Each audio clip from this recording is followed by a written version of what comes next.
Hi there, Year 9. Well, here we are back again in a different kind of way. Anyway, so we're going to do some work on simultaneous equations this week. Now, I know certainly, for example, my set 1, we did start this topic just before the shutdown, but we never really got very far with it as well. We sort of just had a bit of an introduction. So we'll start again and we're all on a level playing field. Okay, so what I want you to do is when you're working on anything like this at home, get in the habit of using your exercise book as you would at the classroom.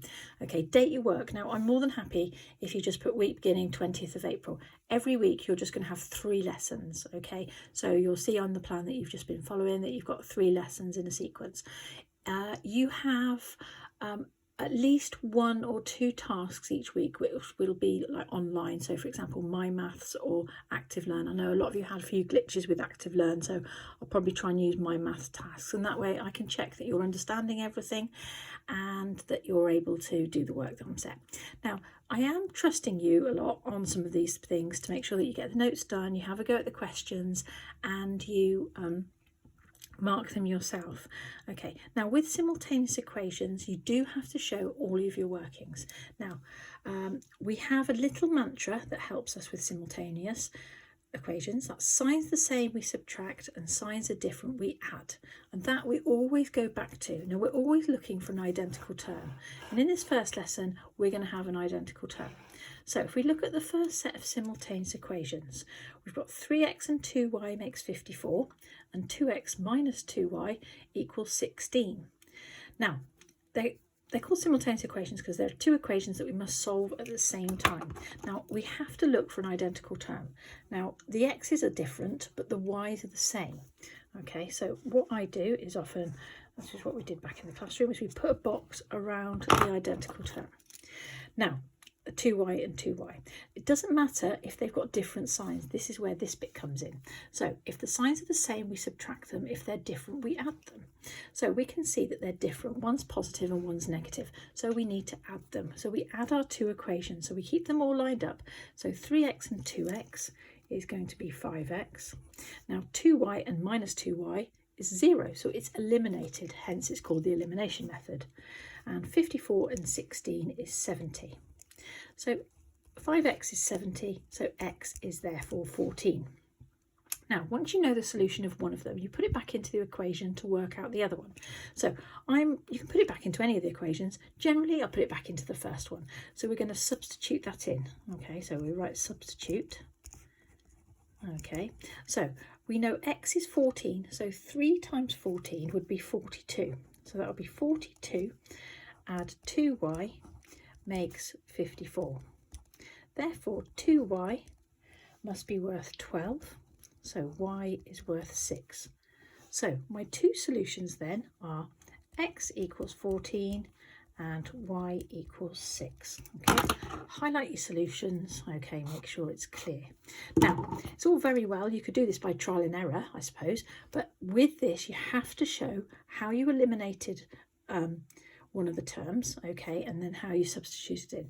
This is very, very important. For example, when you get into GCSE year, which is not long, if you didn't have this and you just put the answer, they don't want that, okay, so they want to see the whole method. Okay, right, let's have a look at the next one. So you can see here I've got an identical term. My y's are identical. So what I'm going to do, signs the same or different. So they're both negative, so they're the same, so I'm going to subtract them. So I'm going to do 7x, take away 3x, which will be 4x.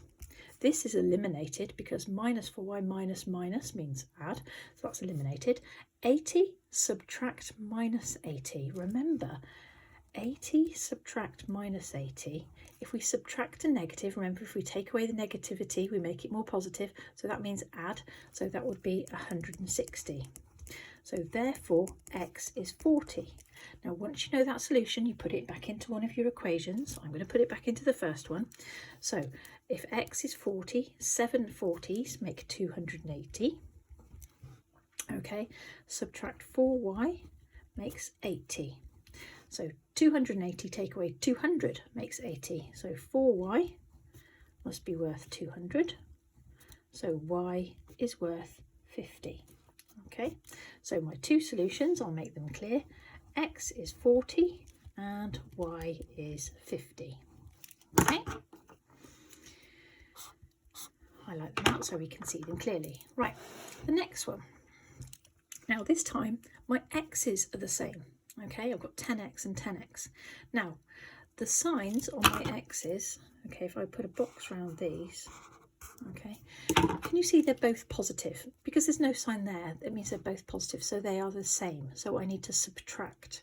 Now I've got myself in a bit of a pickle here because I'm starting with a negative number, which means I'm going to end up with a negative thing. So I'm going to turn this around.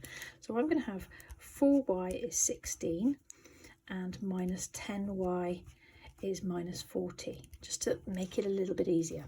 So now I've eliminated, I should put those in anyway. Okay, now they're eliminated, so I'm going to subtract them. So 4y minus 10y would be 14y. Okay, 16 subtract minus 40 will be 56. So therefore y is going to be equal to 4. Okay, once you know the value of 1, then you can substitute it in. Let's put it into this top one. 10x, we don't know, minus 40, because y is 4, so 10x minus 40 equals minus 40. Okay, so that would have to be worth 0, because 0 minus 40 is minus 40. So 10x is worth 0, so x is worth 0. So my two solutions are x is 0 and y is 4.